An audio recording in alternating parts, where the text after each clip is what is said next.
Sekarang saya coba untuk menjelaskan kepada Anda apa yang dimaksud dengan teknik subdivisions modeling.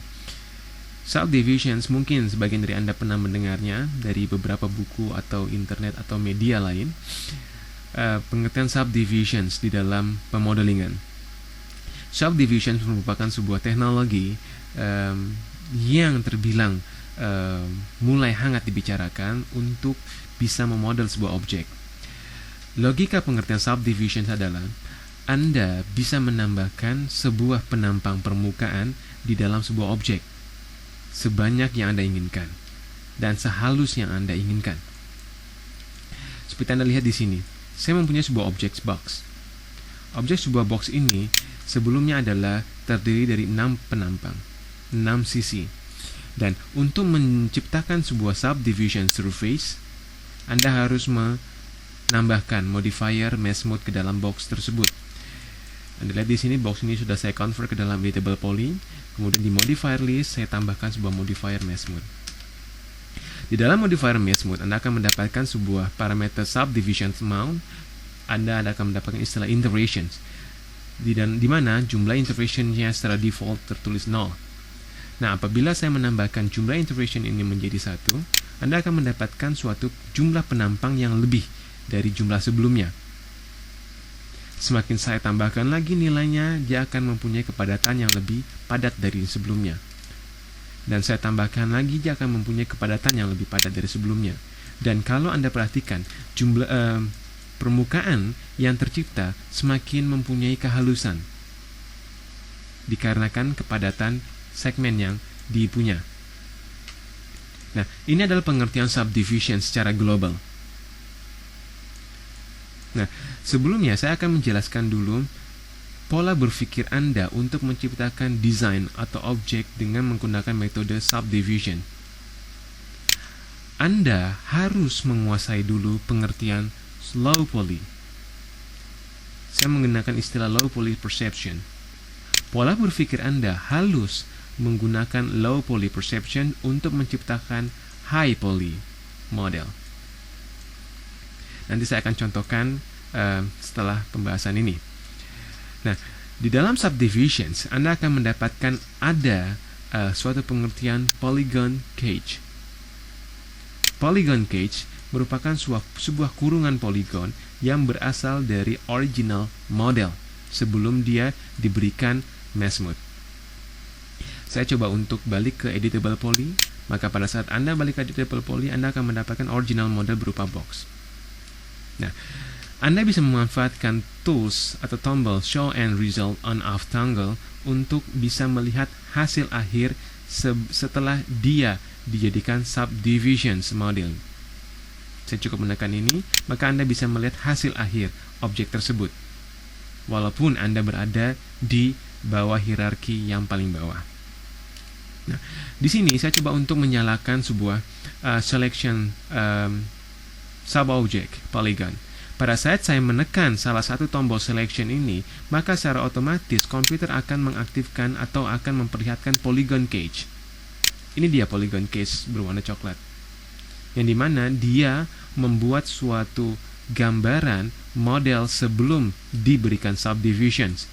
Pada saat Anda mengaktifkan selection subobject ini, Anda bisa bekerja untuk menciptakan model atau desain yang baru,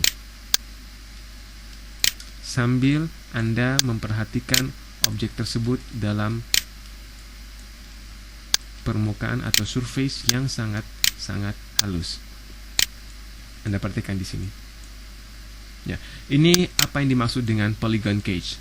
Kalau saya menonaktifkan show and end result, maka Anda akan melihat original model yang komputer menamakan polygon cage pada saat Anda memperlihatkan dalam bentuk show and result.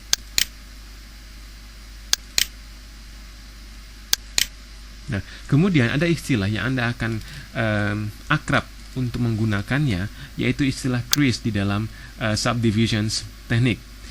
Pengertian crease itu memungkinkan Anda untuk bisa membuat suatu permukaan yang tadinya berupa sebuah kelengkungan menjadi sebuah sudut yang patah. Caranya, Anda balik lagi ke dalam kategori editable poly, jangan lupa untuk menyalakan show and result, dan saya mencoba untuk mengaktifkan selection edge, maka dia akan memperlihatkan polygon cache kembali. Nah, saya coba untuk memilih elemen di bawah ini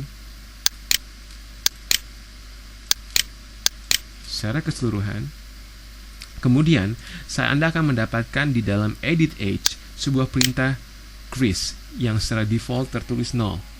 Nah, pada saat saya mencoba merubah parameter crease ini menjadi angka maksimal 1, maka Anda akan perhatikan di layar sebuah permukaan tersebut akan berubah. Yang tadinya melengkung atau surface itu mempunyai kelengkungan tertentu, sekarang telah membuat suatu patahan yang sesuai dengan cache-nya. Bagaimana bila elemen ini saya juga ingin membuat patah? Anda cukup memilih edge yang Anda dapat lihat di permukaan yang saya pilih. Kemudian saya tambahkan crease-nya. Maka Anda akan mendapatkan original model di bagian sebelah sini. Nah, ini merupakan sebuah tools crease ini memungkinkan Anda bisa membuat suatu knot atau aksen di dalam sebuah kelengkungan. Ini merupakan sebuah logika berpikir Anda apabila Anda menggunakan teknik pemodelingan subdivisions model.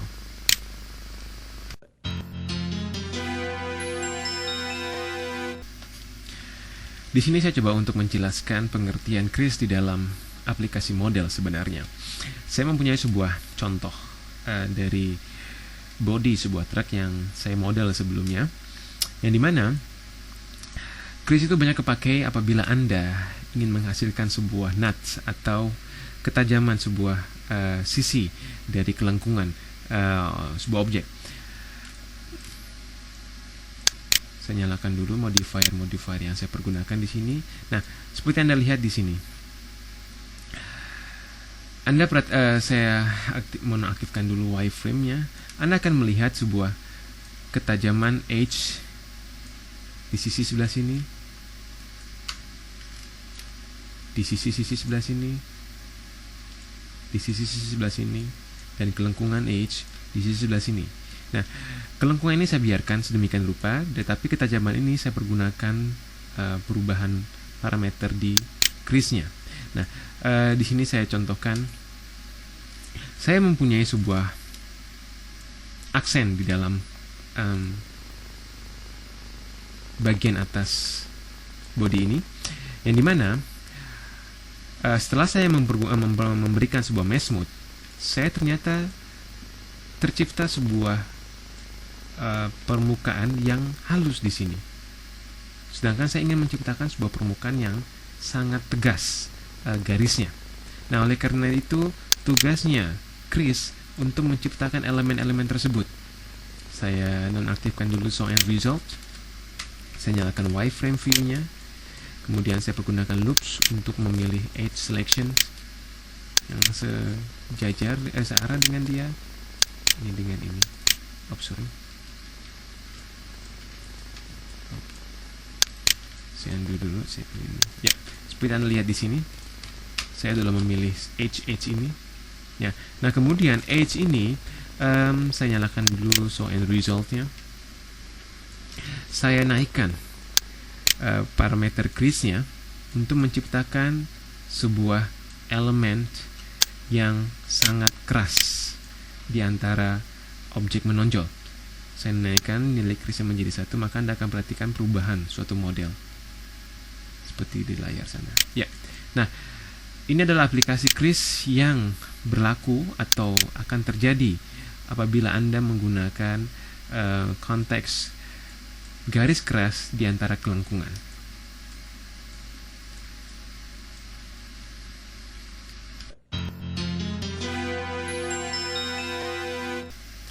Di sini saya mempunyai sebuah sampel dari objek dari model yang saya desain dengan menggunakan metode subdivisions modeling.